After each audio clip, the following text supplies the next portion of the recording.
Today we're going to give you the lowdown on meditation. We sure are. So when it comes to meditation, we tend to fall into three different camps. The first camp is usually people who know all about it and absolutely love it. Then we have the second camp where there's people that know that it's good for them, but they don't really necessarily know how to start and really maybe why they should. And then we've got like the third camp, which is very much people who don't know anything about it but want to.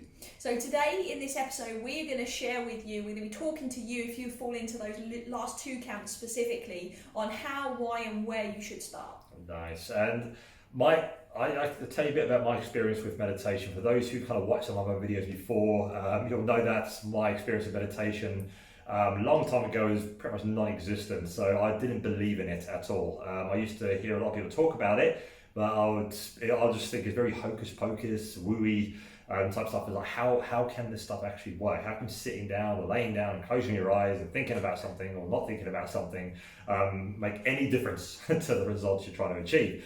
And it took me a while longer after that, a lot while longer of trying everything to get the result I was looking for, not really achieving what I wanted to the point where curiosity got the better of me and I decided to try it and just see what would happen.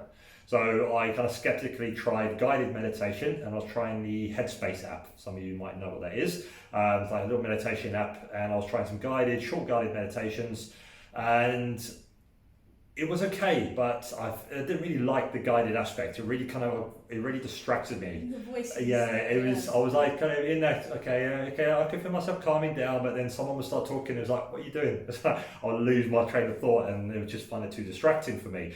So I kind of stopped using that, and then I was trying some other methods of kind of meditation, and I found one that really worked for me and something I really loved to do, which was breathing meditation and visualization. That's something that kind of was a game changer for me, and I started doing that every single day. And for me, I could just feel like the changes within my body that are happening at the time. And it was about 2 weeks later, I was doing it every day for 2 weeks consistently, and I just remember thinking, okay, I suffered from chronic pain in my back for like 4 years. And I remember standing up from one of about the 2 week mark after one of these meditations, and it took me a while to realize that actually I don't have any pain in my back anymore. It was like gone. I was like moving, I was twisting, I was bending, I was going, where's my pain gone? It's like it's gone. And it was crazy. I tried everything before, and I just, after 2 weeks of consistently doing this, I still do it now, like every single day. I do it like twice a day now, and I just had no pain. My energy's been consistent. I've had a lot more focus, actually a lot more productivity in my work as well as pretty much anything I do. And I just feel a lot more chilled and relaxed compared to what I used to before. I can vouch for that. It's definitely more chilled and relaxed. Definitely, and it was just a complete game changer for me. And it took me a while to find what worked for me, but once I did, the results that happened were just crazy. And I think that's the biggest part, is what you said there, is like he found what works for him, because there is so many different variations. There is no one size fits all. So sometimes when we hear the word meditation, the association that immediately pops up is sitting down in the lotus position on a cushion or on a mountain top, like meditating, and that's not necessarily what it has to be like. There are so many different ways in which you can experience that meditative state. Some are easier to achieve than others, some you need to work towards, but there's so many variations. You can do guided, you can do unguided, you can do visual, you can do mindful movement forms of meditation as well. There are so many. We're not going to share all of them with you now in this episode, but it's really just to start to open your mind as to, okay, maybe you just haven't found the style of meditation that really works for you yet. Definitely, and it's important before you kind of start playing around with different styles of meditation, trying to find out what works for you, is the most important thing is to find out your why. Yes. Why do you want to do meditation in the first place? Yeah. Like for me, people were going, I should try it, it's great, it really relaxes you. And I thought, okay, I don't want to do it for any of those reasons. It's like, you've got to find the reason. Why do you want to do it? What's the intention? Yeah, what's the intention behind it? So what do you want to get out of it? Do you want to manifest something from it? So do you want to feel more calm? Do you want to create calm and clarity within your life? Do you want to kind of work on improving your intuition? Do you want to work on improving your quality of thinking? Do you want to do like in the reason I did it was to heal myself, is try and get rid of that chronic pain that I associated with pain for all those years. Or do you want to be an Instagram meditator? Okay, and just do it for the sake of put a picture, I'm meditating, how many likes and follows can I get? So first of all, again, find your why, set your intention of why you want to do it, and then that's when you play around with meditation, see what works for you, and find that, exactly, and find the method that really can let you connect with, and you can do all the time. And interesting, it might be that you have a couple of different intentions. Maybe you want to, heal physically. Maybe you want to let go of some emotion. Maybe you want to manifest, and it might be that a guided one would help you release some emotion, whereas a movement one might help with pain for you. Maybe a unguided meditation will help for manifesting for you, but it could be completely different for somebody else. So that's another thing to link up to, is get clear on which intention and which variation link up and go together, because it's a step that so many people miss with meditation. They just try it in a certain way, like an old school traditional way, for example, and think that they tried it and it didn't work for them, and then they kind of stop, and that's really selling yourself short, and we wouldn't like to see you do that, hence why we're making this episode in the first place. So listen, I find it really, really interesting that in the Eastern world, they actually teach kids meditation usually before they actually teach them to read. And in the Western world, I know from our personal experiences, learning to read is one of the first things. Learning to read, learning to count, those kind of things is what we learn in the beginning. Whereas actually, if we was taught this meditative state and how to tap into that, we probably would have learned to read and count, etc. much faster, because we would have been in a more resourceful state. But now, and I'm very grateful for it, these Eastern ways are kind of creeping into the Western world, and the ancient wisdom is creeping into everyday modern life now as well. And I think it's so powerful for us to really to be grateful for that, and just to welcome it and play with it and see how it fits into your reality and in your world right now. Because it's like I said, it's something we can leverage. It's something that increases the quality of our life and over experience and results, and it's just so powerful. I mean, as you can probably hear in my voice, I'm really passionate about it, and it's something that I would implore others to at least spike a bit more interest into, to see what's relevant for you and your unique you. So many of the top performers and leaders in the world are using meditation to keep them at that high level of performance as well. You've got Ray Dalio, business mogul, that's using this to help to improve not only his business but the world. You've got people like Richard Branson, Vishen Lakhiani from Mind Valley, all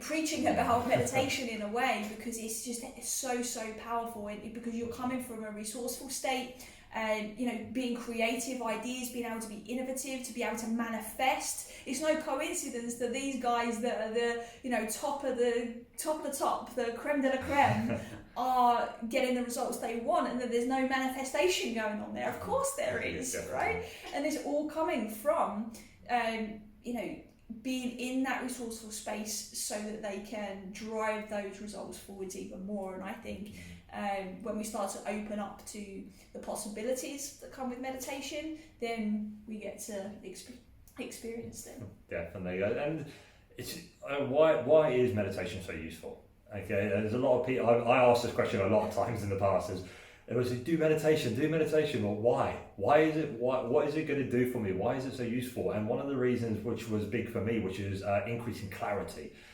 For me, I used to associate my pain with being physical all the time. It's okay, my posture or my training, or I'm not moving well, so all this pain is a result of this. And when I started to breathe correctly, I started to focus on my kind of breathwork meditation and visualization, I started to become more clear on what was actually happening in my body, the sensations I was feeling. And they were just all these sensations and feelings and pent up emotions and tension that I was holding on. And by doing this visualization, like we said, it helps to create you can manifest what you want from it. And by doing that, I released all that tension I was holding, all that emotion. And all that physical pain I thought I had for many, many years just dissipated without doing any physical kind of fix onto it. It was just observing the sensation. My body, that pain was my body saying, please, like, pay attention to me, and just, you know, I'm telling you what's happening. You just need to listen. And then as soon as I listened and I paid attention to it, that clarity hit. And it was like, okay, now that's what's happening. And as soon as that happened, it's like, okay, pain gone. It's like, okay, then that feeling was just immense. And now I know what those feelings mean, and kind of like those sensations mean.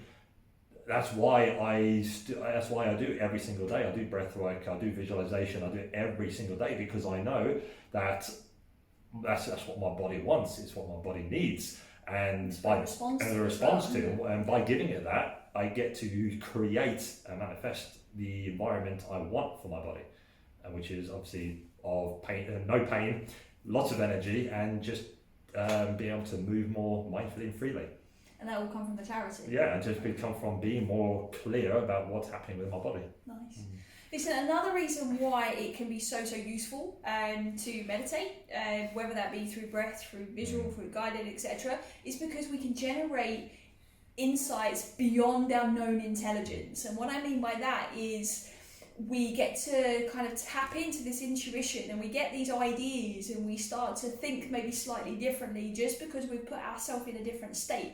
If you've ever had a great idea in the shower, right, that's because you're so present with whatever it is you're up to that your mind has just got the freedom to do whatever it needs to do. And then all of a sudden this idea pops into our head, or this light bulb moment, is because it's coming beyond our known intelligence. And that is something, again, that really helps from a creativity perspective, from an innovation perspective.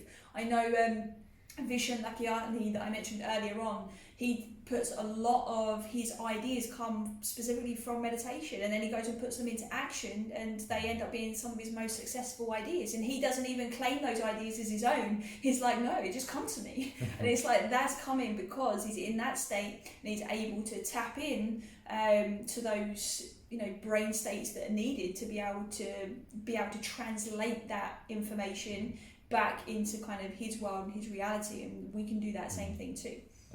Yeah, and another way kind of meditation can help is by cultivating a calmer mind. And this ties into what Charlotte just mentioned there, about when you go into that state of meditation, you can change your state from feeling stressed and overwhelmed to feeling more calm and centered. And when you do that, it can create those opportunities of creativity and anything. And those ideas come to you by creating a calmer mind, because your mind's not going crazy with stress and worrying about everything that's happening around you.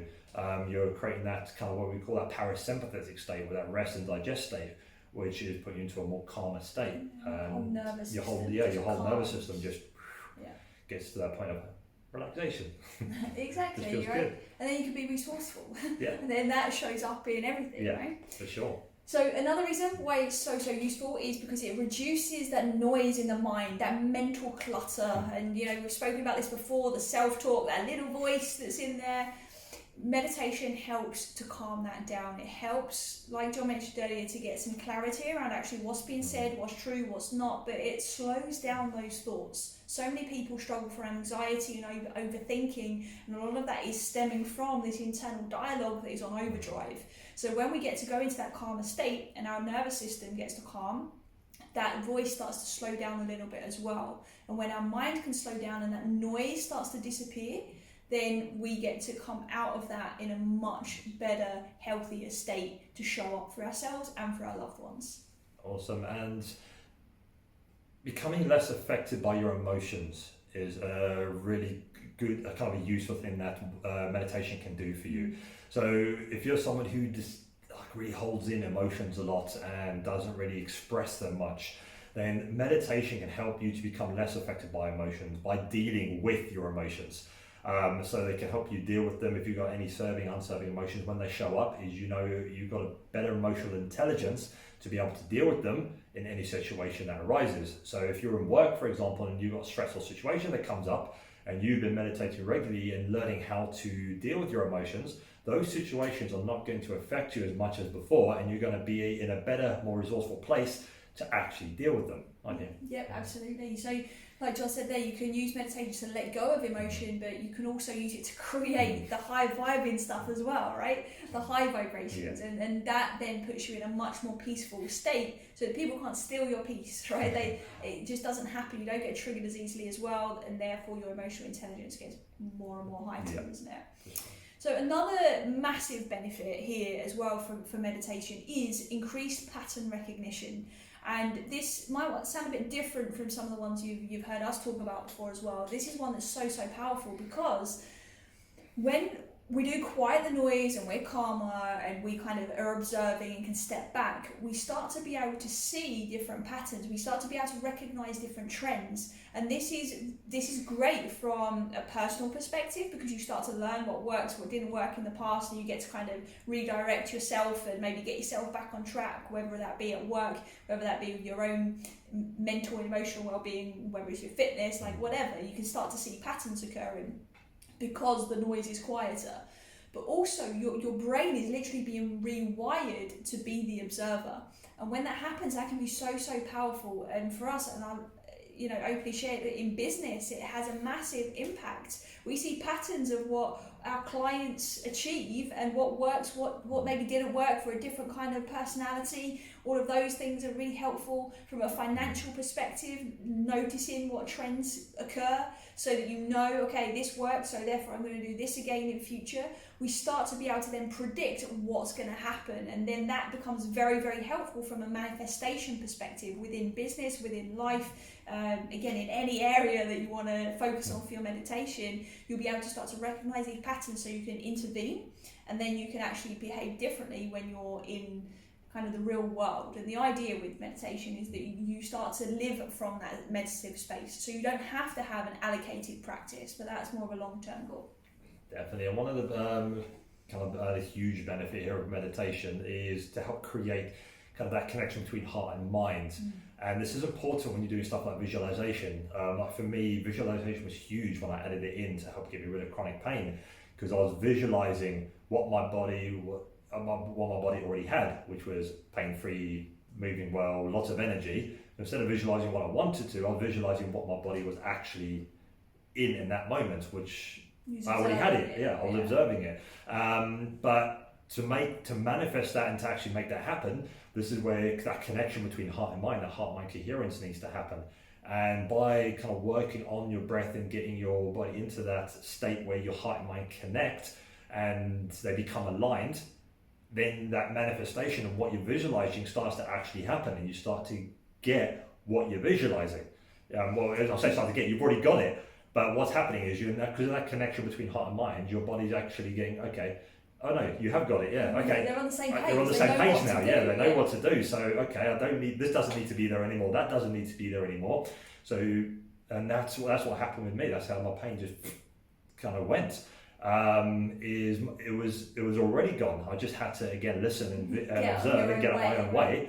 And then, again, my body just gave me exactly what it wanted, what it already had all along. Heart-mind coherence was a really powerful one for me. So, my own personal experience with meditation is slightly different to John's. I always kind of had an idea about it and knew that it was helpful. I wasn't sure really how and, again, kind of where to start, to be honest. And I started, with Headspace app. I kind of learned the principles, and I was like, okay, let's explore some more. And that's where I started to get really excited about it, because heart-mind coherence helped me to become more associated with my emotions. It helped me become more associated with myself in terms of what my body was feeling, but also about what my soul was saying about what I wanted to be doing with my time and my life and how I wanted to show up in the world. Mentally, I was able to obviously become a lot calmer, and when your heart and mind are on the same page, you get to really create how you're showing up, and you get to create emotions on demand. In other words, if you want to be the bringing joy to the party, if you want to be holding space for other people's emotion and coming from a place of compassion, it's very easy to do that when you're very in touch with your emotions. And every situation that you find yourself in with how you're interacting in the world it requires a certain state from you. And if you can create that on demand, then you're already winning. You're already going to be living from a place of creation and a place of being, rather than this busy person that's constantly doing and moving on to the next thing all the time. And when you do that, not only your results improve, but those around you get better results as well. So it's very, very powerful. Another form of meditation that was very, very helpful for me on my journey was, and you've probably heard me speak about this before, there's a whole episode on this, which was my Vipassana experience, which was basically 10 days silent meditation. It's an old ancient meditation style, and it was just very, very powerful for me. It gave me some great insights, and it wasn't the meditation itself that gave me the insights. That was one of the benefits, like I said earlier, about kind of going beyond the intelligence that we know. I was able to really take away some key learnings from that and become, again, even more associated with how I was living, how I was being, and how I wanted to be as well. And it's really important to recognize that I'm not saying that these are the ones you should do. I'm just saying these are the ones that work really, really well on my personal journey. But it's up to you now to really figure out what is right for you. And we see how powerful it is that we teach clients now, we teach the people that we coach how to meditate, and we help them figure out and suss out what it is that they need that's going to work for them to help them get the results they want. I also teach this on the spiritual discovery course as well, and in our meditation library also. Yeah, for sure. And you probably listen to all this and go, oh my god, this sounds already interesting, but where do I start? Exactly. Okay, or you may have started and you might have thinking, okay, I'm not really sure if what I'm doing is working for me or getting the results that I'm looking for. So what we're going to share with you is just a short 4-step process on how to start if you're either new to this, or if you've done a bit but you're not really sure if it's kind of working for you or not. Okay, so the first step here is to, again, define your why and set your intention. So why do you want to do meditation in the first place? What is your intention? What do you want to get out of it? Okay, like we mentioned earlier. Number 2 is to do a short 5-minute guided meditation and then build upon it. So this is something you can do from, like we said, the Headspace app is a good starting point for most people getting into meditation, because it gives you some nice short guided meditation to see if it's something that works for you, and just how allows you to follow your natural breath. Okay, and then number 3 is to do it consistently for 2 weeks. Okay, to do it consistently for 2 weeks, see how it feels. And number 4 is the most important part, reflect. Okay, is to reflect how you feel before, during, and after your meditation. And the reason this is so important is because within that 2-week span, if you're reflecting and at the end of your 2 weeks, you're going, okay, I've done my guided meditation, I didn't feel anything, I don't think it's for me. Now, and then you already know by reflecting on when you've been doing it every day, that, okay, this hasn't worked, what's next? What can I do next? What can I try next? Instead of just going, okay, this didn't work, meditation doesn't work for me, so I'm just going to stop. Okay, you can now reflect and go, okay, this did work, this didn't work, I felt like this. I enjoyed this one, but not this one. And then you keep reflecting until you find the meditation that works for you, that process that actually works for you, and that your body responds, or that your whole being responds to well. Yeah, definitely. Right, so to help you along with this as well, we're going to give you access, if you're obviously listening to this episode and you've made it to the end, we'll give you access, 7-day free access to our meditation library. On there's a whole introduction on us going deeper into different styles of meditation. Like I said earlier, we're not going to go into all of them now, with this podcast to go on forever.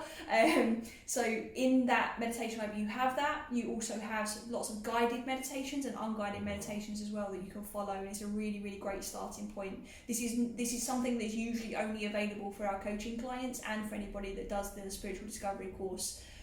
So it's something that we want to give to you really as a gift for taking the time out to actually learn for yourself. And also we want to give back. You know, the world is still in a bit of chaos and turmoil at the moment with everything that's going on, and we want to do what we can to help. So just send us an email with meditation 101 or meditation library, and we will make sure we ping back a link to you so that you've got access for it. Definitely, guys. So that is it from us today. Hope you enjoyed what we've spoken about, and like Charlotte said, drop us an email if you want your 7-day access to the meditation library, and we'll get that over to you as soon as possible. So until then, see you later. Bye.